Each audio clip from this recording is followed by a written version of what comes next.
Another point I really do need to make is that ADHD persists into adulthood at a much greater rate than what it was thought to in the past. The original idea that ADHD resolved very, very quickly was from Hill and Schroeder's work in the mid-90s. And what they did is they looked at kids with ADHD that were aged 7 to 9, and they observed their hyperactivity, which is one of the cardinal symptoms of ADHD, and they noticed the hyperactivity resolved very, very quickly over the next few years. And so they postulated that at age 19, that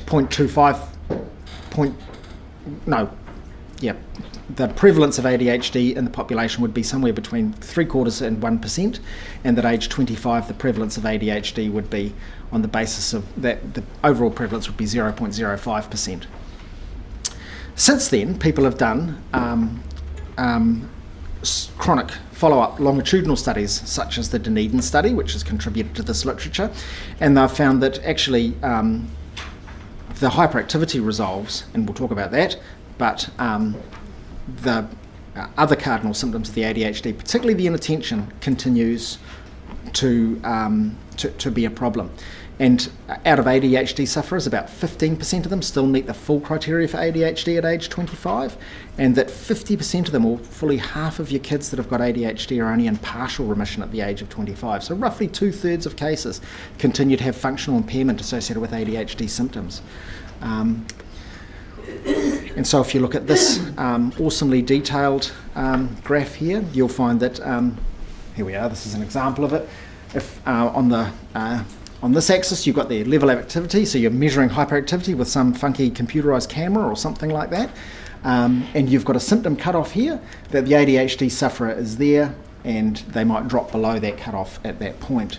The average person might not meet the symptom cutoff, but they're certainly getting less hyperactive over time as well. And that probably explains why I'm probably 10 kilos overweight, because if I was still moving at the same rate that I was when I was a kid, I would have I would be burning off a heck of a lot more energy, and would be able, and probably also wouldn't be able to stop to eat either. So that's an example of how the symptoms can no longer meet the criteria for cutoff as time goes on.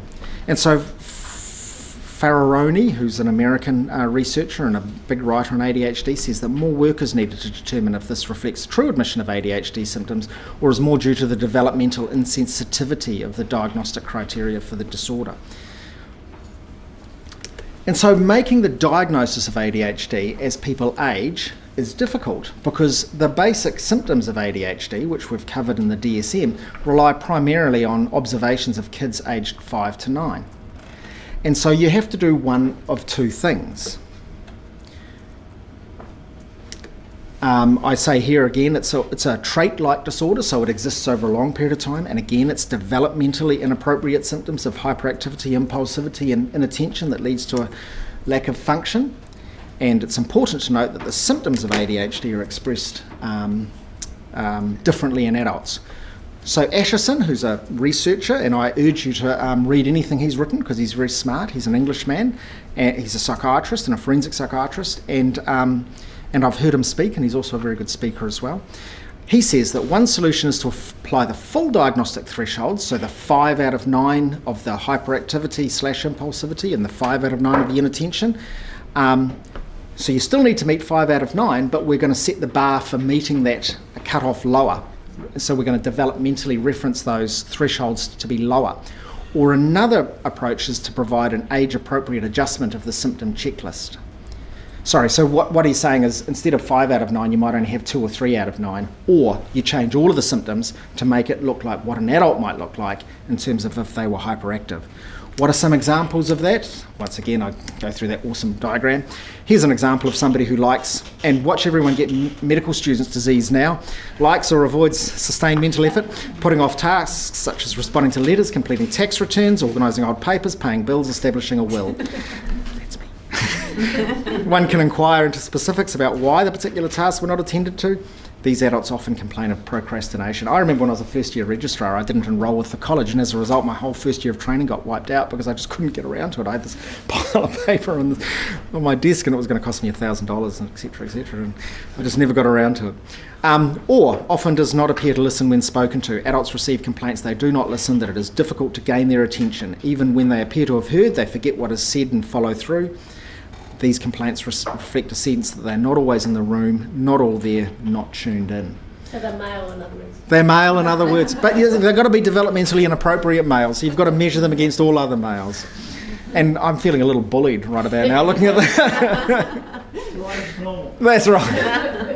So that a lot of those things are for people that have really good written skills, etc. What if someone is really excellent at looking after their cows on the farm and do a wonderful job? Yes. So it might be just they're in the wrong place. It might be that they're in the wrong place. Of course, inattention is only one of the sorts of areas that we look at. And look, there's without a doubt, I think we expect kids these days to sit down in class and be quiet a lot more than what they used to, and the schools have gotten more crowded and there's less room to roam around and run, and the fields get more torn up so they're closed more often and stuff like that. And I think without a doubt there's a social cultural kind of difference in how much we get out and about and do things. And there's lots written in the popular literature about programs in the States that take kids with ADHD and the conduct disorder and they take them into the wilderness and they get them climbing rock walls, doing high perceived risk, low actual risk activities, running them off their feet during the day, and finding a remarkable reduction in the symptoms. The issue is that once you take that amount of exercise and that amount of perceived risk activity away, they revert to how they were in the past, and that they're going to have to go back and live in a city where they're expected to sit still and stuff like that. And as I was saying to Karen this morning, how does everyone here pay their mortgage? I'm an Aucklander, so I've got a gigantic mortgage by definition. But how you pay your mortgage is by building your career slowly and coming to work and handling the relationships and managing those frustrations and difficulties and concentrating, every day. If you don't, you get fired. If you do, you get rewarded for it in those ways.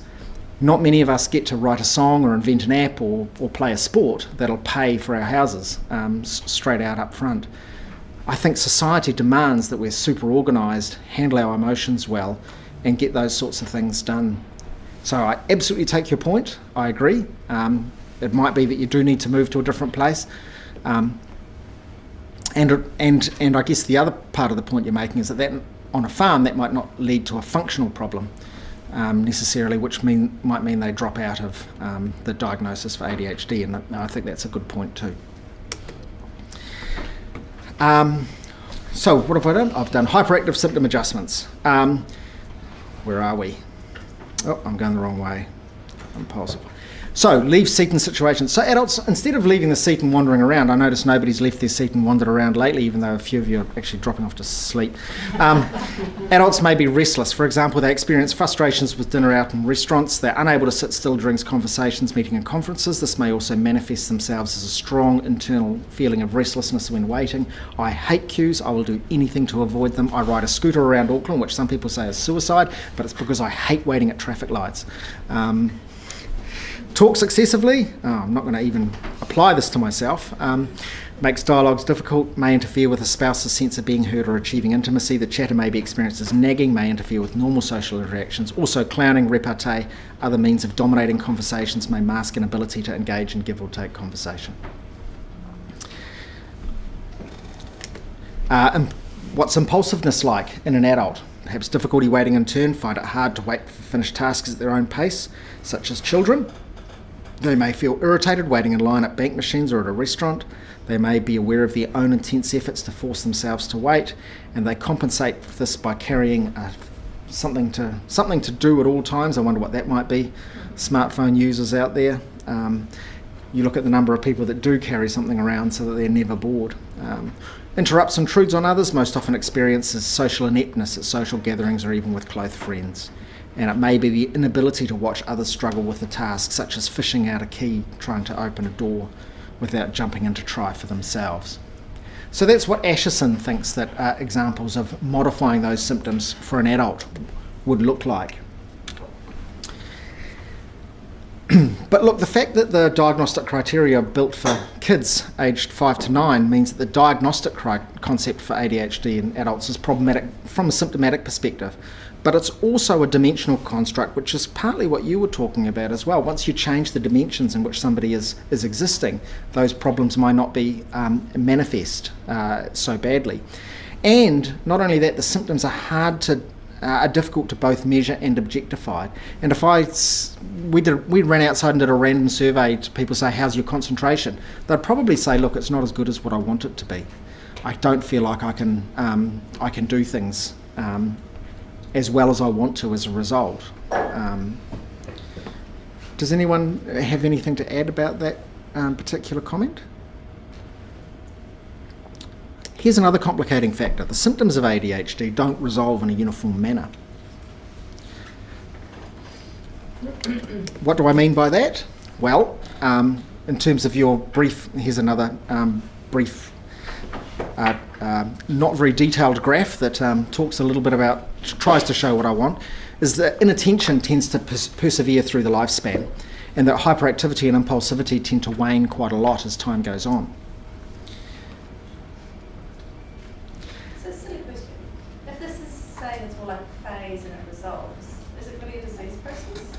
It's a neurodevelopmental abnormality.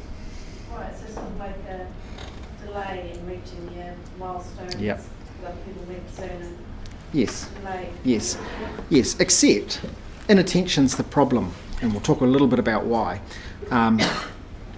Hyperactive and impulsive symptoms have a higher rate of resolution. Or hyperactive symptoms are more likely to manifest themselves differently across the lifespan, and this expression may cause less functional impairment. So that's important to realise. But ADHD continues to result in functional impairment, often long after the diagnosis criteria of ADHD are often met, and it most often mirrors the inattentive aspect of the symptoms. So when somebody's not concentrating well, it's very, very hard for them to exist in the world that's created for them.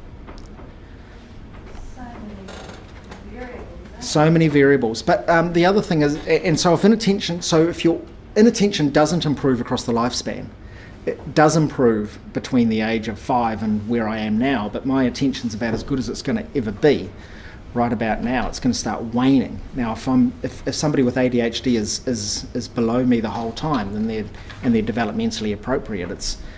It's not a skill that is going to continue to be gained over the course of the life. We're all slowing down impulsively, in terms of hyperactivity and probably impulsivity, until, of course, we start losing brain cells via dementia. But what we're not, but a lot of us are at peak attention now for our lives, and so this is as good as it gets.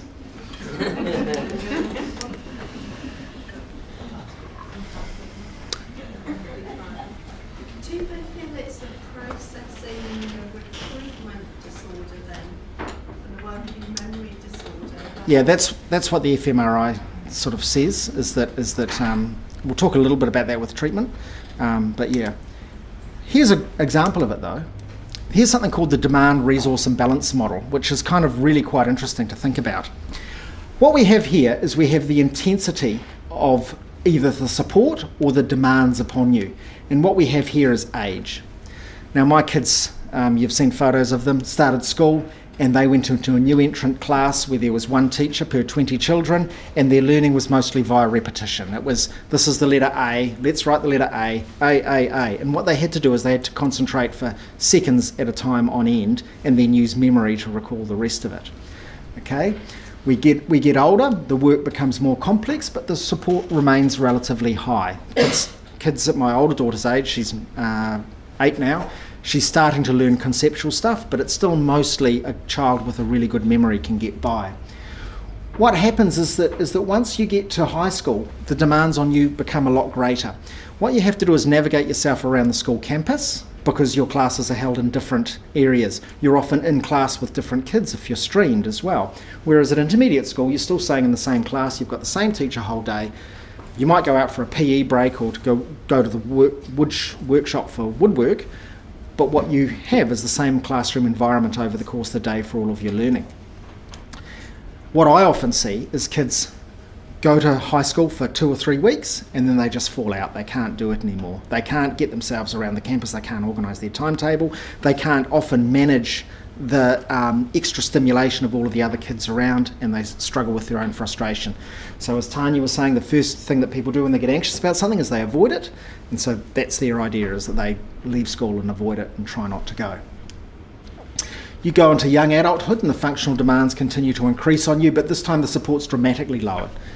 University, you have to be almost entirely self-motivated, and you see kids from very structured schools that really push their kids through the exam process, get to university, and they struggle with that.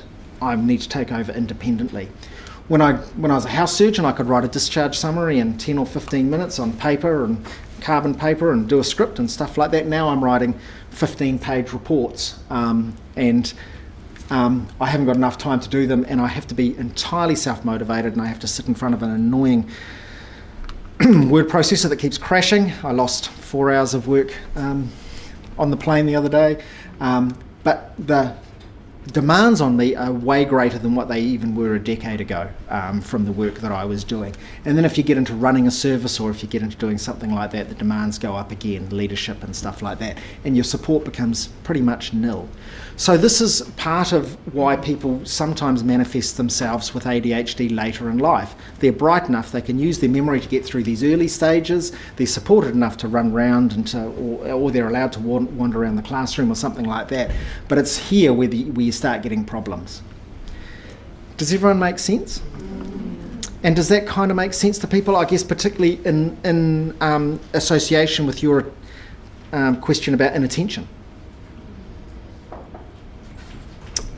Do you not find that young people sort of know themselves and know what they're able to cope with, what environments they do well in, and maybe self-select certain careers that suit them? Yeah, probably, yeah. I mean, I deal with kids pre-career most of the time, or they're pursuing the career which happens to be the wrong one, which is, yeah. And so, hey, look, this is how people wind up with post-it notes stuck to their face. Another point I want to make is emotional ability is a really key feature of ADHD, adult ADHD in particular. And this is what some people say is this is what the hyperactivity turns into. Okay, people with high scores on hyperactivity as childhood often tend to be the most emotionally labile adults. What do I mean by this? Well, the original Wendy Utah rating scale, which I haven't talked about, and I really should have talked about it at some point, but it emphasised emotional ability as a symptom of adult ADHD, and the Wendy Utah scale predated DSM-3. That's really, I see a lot of value in that criteria for ADHD.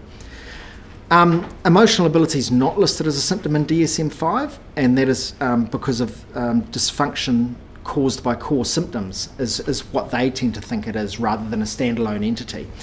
But what Carolyn Scarrow, who's done a lot of research with Philip Asherson, says is that those with ADHD are more likely to exhibit short-lived episodes of anger and irritability and develop difficulties with frustration tolerance.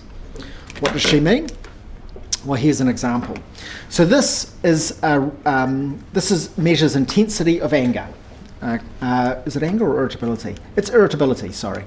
And the darker you are in the square, the more irritable you're going to be, the lighter, the less irritable.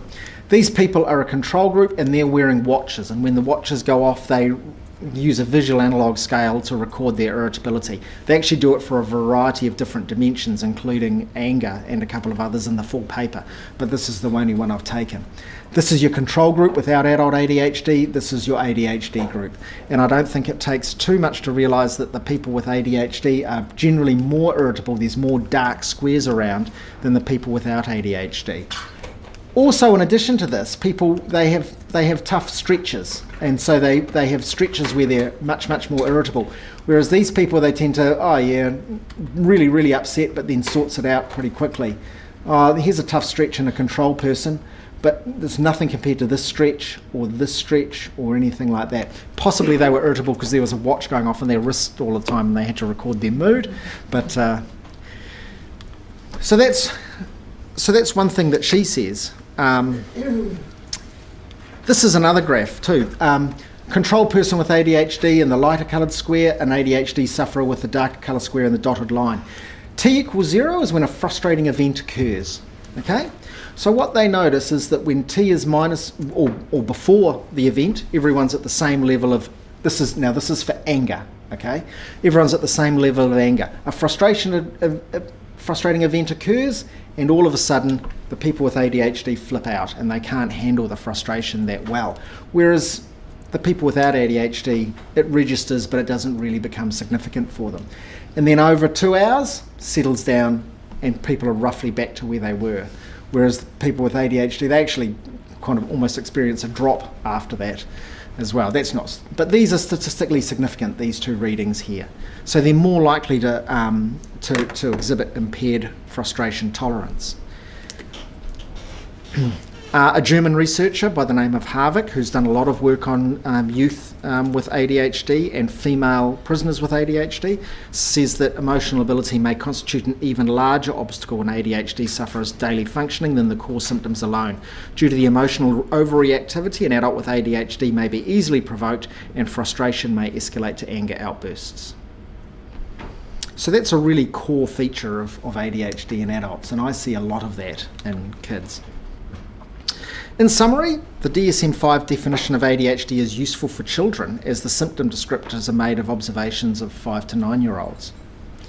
Hyperactivity inevitably diminishes as we age, and ADHD sufferers are no exemption, but they can be replaced by restlessness, delayed sleep onset, and the other thing, mood lability. Inattention causes the most functional impairment in adults, and this may become more apparent as support diminishes and the complexity of occupational tasks increase. Does anyone, so what I'm trying to do is I'm trying to describe how ADHD can manifest itself in adults. Does anyone have any questions about that, or does that speak to anyone's experience? So where do you sit this within a child in a dysfunctional household where they're learning Yes.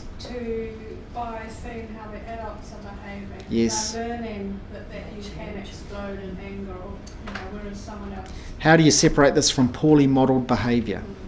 Yeah, and I think that's a really, really great question, and I think that's one which I don't think we do that well at the moment. How do I approach that personally? I look for evidence that the young person is not attaining the degree of academic success that their intelligence indicates they should. And I look carefully at psychometrics, and if I'm in doubt and I've got everyone on board, I'd try a treatment trial and see what happens. But I'm going to flash up a paper later, and it basically says is that there's a link between ADHD and PTSD, or complex trauma, and that actually if you've got ADHD, firstly you're more likely, arguably, to be traumatised because you're more of a handful.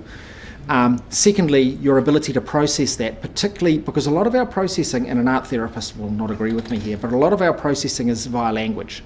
That's probably the main way that we process traumatic memories, is through language. Tanya talked a little bit about other approaches, EMDR. I know we've got someone here who's interested in somatic kind of expressions and how those can be treated, but if I talk to you about processing trauma, most of you are going to think instantly about psychotherapy, which is a language-based. And so people with ADHD with deficient language and deficient concentration are also less likely to be able to work through in their own heads, using language, what's going on. And so I think they're also more likely to develop PTSD as a result of and complex trauma as a result of their of the stuff that does happen. And I think it's incredibly difficult to tease out. My objection with CAMS, and I'm going to ask Tanya to comment after this too so that you don't get a totally biased view, is that sometimes CAMS don't want to take this on as a project. A, because it's too difficult to sort out, and B, because they're going to be accused, or they're going to feel like they're treating a traumatic situation with drugs to help the young person. And so as a result, they tend to often land on the side of, hey look, mum's an alcoholic, dad's going to prison, there's no ADHD here, this is all family-based trauma. I think that's reasonable, but I think that you shouldn't discount a diagnosis on the basis of that. And I think that if that's your hypothesis, you actually need to stick in there and see and test that hypothesis regularly and see whether that's applicable, because you're actually depriving somebody of potential treatment, potential life-changing treatment. Because these people don't improve by 50% or 20%; they improve by 200%. It's often a marked turnaround. Do you want to comment specifically about that trauma versus ADHD thing and how it's done? Yeah, I guess I know you're going to go on to talk about comorbidity. Yeah. But I mean, pattern recognition when you've got multiple comorbidities staying together is incredibly difficult. Because they're often, you can be ADHD and anxious, and teens are often ADHD and depressed, and they've got chaotic environments and levels of, heavy problem burdens. But I guess that's why you would want to see them at the school. You might see them in your office. You'll see them in different settings. You'll see them differently relationally. And I think it's definitely doable. But then delivering interventions, so the medications you'd be concerned about, where the drugs might go. Psychotherapies can be really difficult to deliver, particularly structured ones. So I think that people probably are better at making the diagnosis than doing something about it. Yep. And so I think there's often a bit of a rub there too. And I just want to say what Tanya's described is incredibly resource intensive, and CAMS is incredibly short-staffed in terms of both the financial and the skills-based workforce resources as well, and that these things are often very difficult to achieve because people simply don't have enough time. And so I'm not blaming CAMSs for missing ADHD a lot of the time. I think they land in a place which is A, pragmatic, and B, in some ways it helps them manage their own resourcing concerns. Yes, ma'am. Can I just ask on that same vein, are any indicators where people with ADHD, either children or adult, may be self-medicating that might hint to us, like with certain types of drugs? Yes. Do they go for the dopamine ones as opposed to the, that might cross over? Because obviously the young male often self-medicates his way through teenage years with a bit of marijuana. Yeah.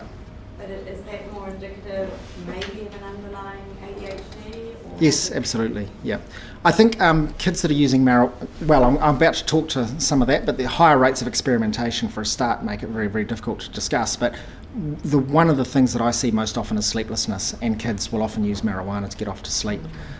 Cannabis. I haven't found it that useful, but some people say, well, do you concentrate better when you use methamphetamine? Is a useful question, but actually what happens with methamphetamine is you override that with the increased dose. So the question to ask in prisons is, and it's not that useful either, I don't base anything on this, but the questions might be, do you need more methamphetamine than someone else your size and body weight to get the same effect? But that's hopeless. So that's the other form of self-medication that you might be talking about. But I find sleep is a real big problem. I'm going to talk about that in a sec. And anything that initiates sleep, any sedative is often used.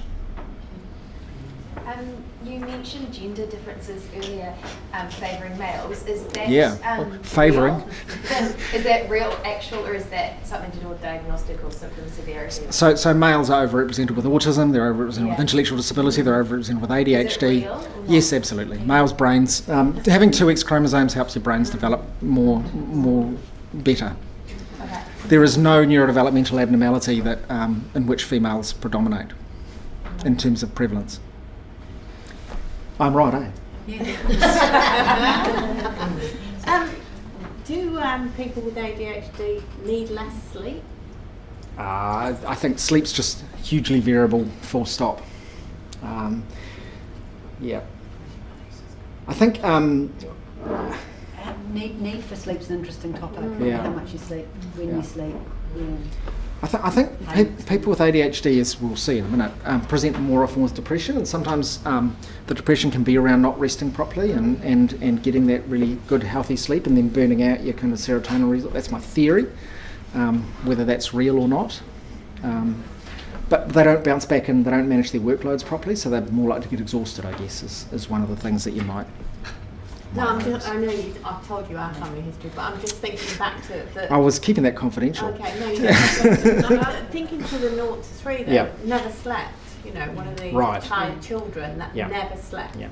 So I would call that a soft marker of neurodevelopmental abnormality anyhow, because I see the same thing in people that have wound up with a severe, almost organic-looking schizophrenia. I've seen that in kids with autism. And so I think that loss of circadian rhythm is almost a sign that the brain's just growing differently anyhow.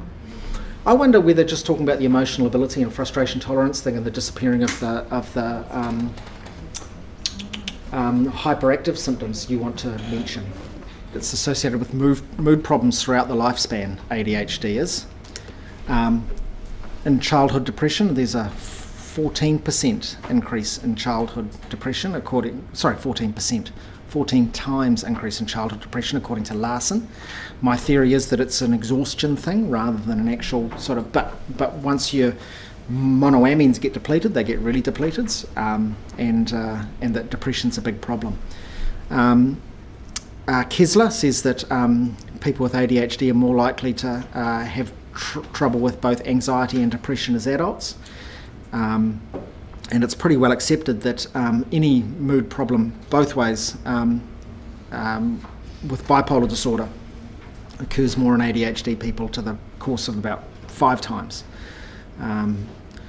Bipolar 1 and 2? Or yes. So can you just elaborate on that dopamine loss you said? You said the dopamine gets depleted and takes a long time. I'll talk about monoamines a bit later, because it's dopamine, noradrenaline, and serotonin are the 3. It should have been serotonin, I should have said, was being depleted, not dopamine. But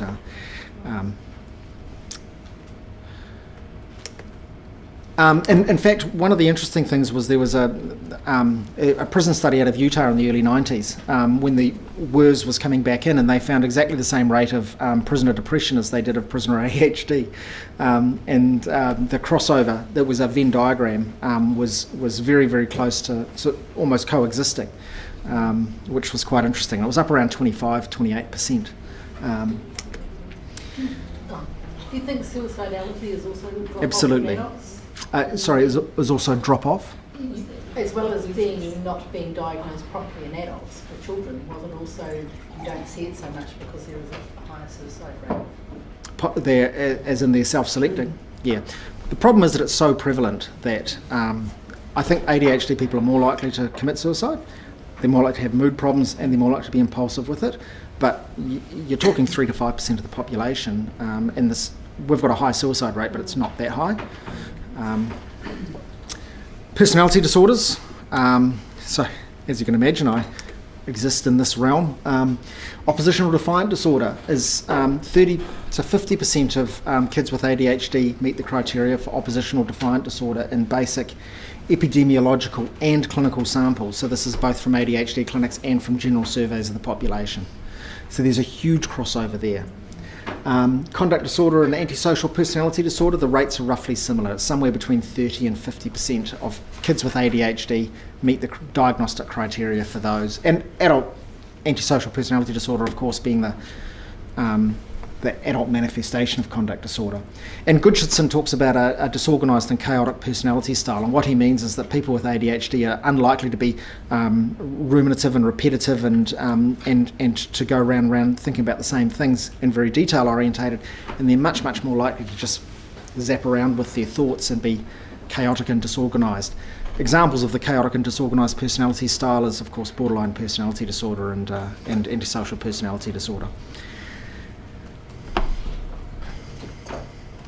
ADHD is associated, as we've mentioned, with substance use problems, and of course it's increased rates of experimentation early in life, and that's both licit and illicit substances. So these are kids that are trying alcohol out of their parents' cabinets at the age of 11 and 12.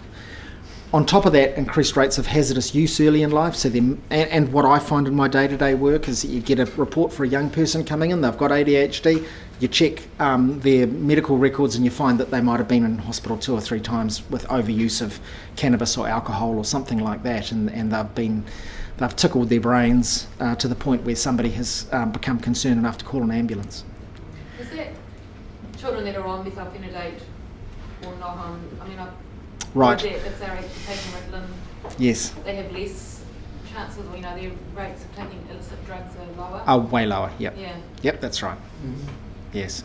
And there was a judge in Auckland about a decade ago that talked at length about this young person having been on Ritalin before, and now they've been led to methamphetamine use, and it's ruined their life. And it's the opposite, yeah. ADHD is much more present in detoxification populations. We've talked about adult ADHD being about 2% of the general population, and detoxification populations, inpatient ones, it's about 12 to 15%. And that's fairly recognised worldwide.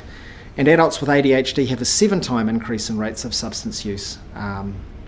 That's substance use rather than substance abuse. They're far less likely to be abstinent altogether. ADHD is associated in general with what I'd call abnormal neurological development, or soft signs and hard signs of unusual development. If you look at learning disorders, 46% of kids with ADHD have a comorbid learning disorder, most commonly dyslexia, but it can be dyspraxia as well. And that's 4% of kids without ADHD have common learning disorders such as dyslexia. And remember that everyone was so fond about talking about dyscalculia earlier in the history of ADHD. ADHD and developmental coordination disorder or dyspraxia rates are up to 50%, and this is less well studied. And there's also a number of pattern markers that exist with ADHD that I would call soft signs of neurological abnormalities, including tic disorders, childhood enuresis. And so these childhood enuresis are the kids that suddenly start bedwetting at the age of 6 or 7 or 8 as well, and that to me indicates a circadian rhythm problem as much as anything else. It's a really useful question to ask when you're working someone up for that.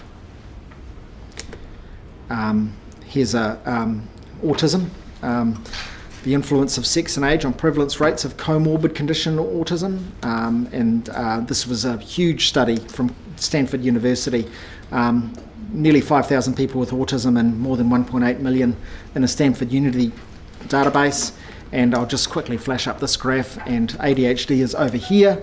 And so here's your percentage of people affected in the autism populations, the blue bar, and the non-autism populations in the red bar. And you can see 0.3 of people without autism had ADHD in this sample, and 13.78% of people with autism also had ADHD as well. Epilepsy is the other big one here. Autism and epilepsy is often pretty big, but autism is also overrepresented with schizophrenia and with sleep disorders as well, which is what we were saying sort of before. And this is the so these are the as people age, the comorbidities, and so this is ADHD comorbid with autism, and they seem to grow out of it a little bit better than most people do. What autistic people grow out of? Grow out of ADHD better than what the general population does. So that's possibly evidence for an ongoing sort of brain improvement thing. ADHD is also associated with neurological impairment, and those with ADHD and intellectual disability are functionally impaired as well. So people with ID are much, much more likely to have ADHD, and that if you've got that comorbidity, then you've got difficulties. You'll perform even worse compared to what you should perform compared to other people. And I've flashed up a lot of quotes from people here, so I thought I'd quote myself. So the most vulnerable and complex populations, or those populations that are vulnerable to misdiagnosis, low rates of treatment, poor advocacy and diagnostic overshadowing, are most likely to be disproportionately functionally impaired.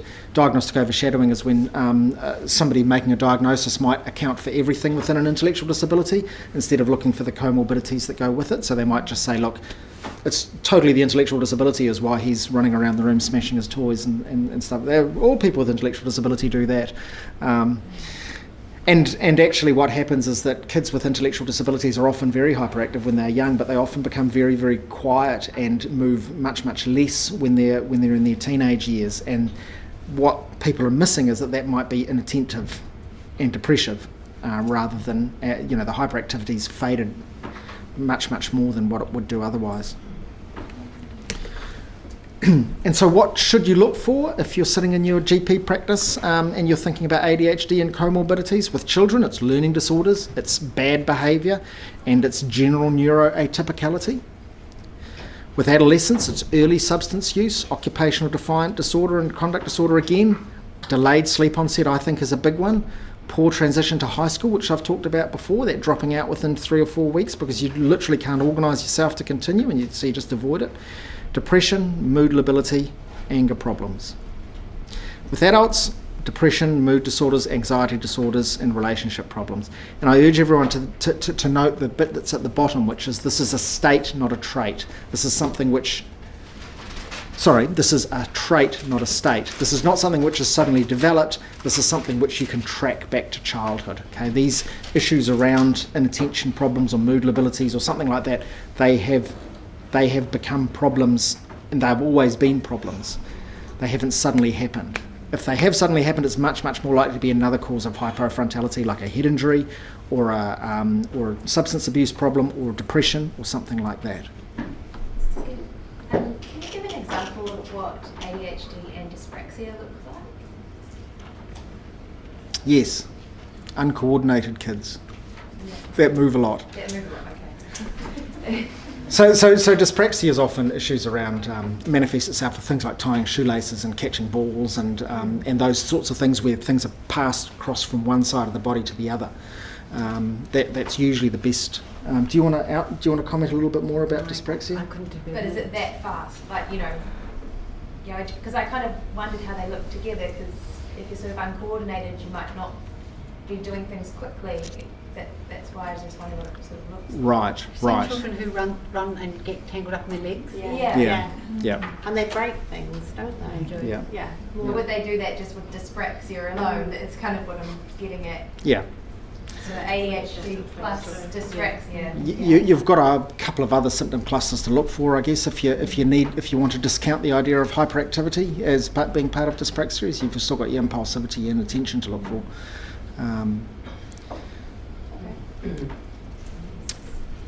So the transition from childhood to adulthood, adolescence to adulthood for these patients. Yep. This is such a struggle, because I Yeah. work with childhood youth mortality, Yes. public government as well. And you see young people that have been on the kind of stuff through childhood, Yep. under their specialists and GPs and so forth, whatever.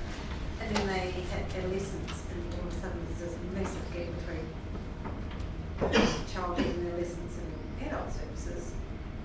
And then I said, well, my kids. And no one wants to touch them. Yeah. This way. Look, There's no gentle pathway to even Yeah. when the head's up there, so this is what's going to happen. Parents to understand this is what's happening, this is where it's going to go. This is the way. Yeah. How much can you share with people or tell them and understand to start the treatment plans? I'll get a little bit more to my day-to-day work in the future, but often we have no trouble starting people on ADHD medication, noticing a marked improvement, but what happens 2 months after they leave, or 4 months after they leave, or 6 months after they leave depends very much on the groundwork that you do when you're starting the medication and getting a team-wide or a system-wide idea that this is important, but also it depends a lot on the home environment and the parental situations and parental attitudes and stuff like that. I've seen some kids markedly improve, leave, do really well, think everything's fine, stop the medication, come back. In some ways relapses are good like that as well. But it's a morass. Just want to quickly just mention ADHD and PTSD as well. It is a thing. Is what I was saying before, is that the rates of PTSD, trauma converting into a PTSD-like appearance, are much, much higher in people with ADHD. As you can see, Favaroni and Biederman and Spencer, all of these guys are really big names in ADHD research in the United States, and there's a few other articles after this as well.